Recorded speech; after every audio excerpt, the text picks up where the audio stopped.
to use TwitterX subscription feature. Well, hello everyone, welcome back into the channel. In this video today, let me guide you through the steps on how you can use TwitterX subscription feature. But first things first, you'll have to purchase the premium or the subscription itself.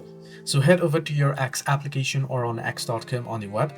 Tap on the profile icon at the top left corner of your screen, and then from here tap on premium. Now you'll be able to select either premium or premium plus. So once you have selected the premium or premium plus, you can select to pay it monthly or annually and select subscribe and pay, and go to the prompts here to add in your payment details and all such informations and make the payments. Now once you have done so, you'll be able to see various features right here. I do not have the premium unfortunately, but I'll just read you out here. So you can see you'll get fully ad free on premium plus, while for premium you'll get verified check marks and less ads.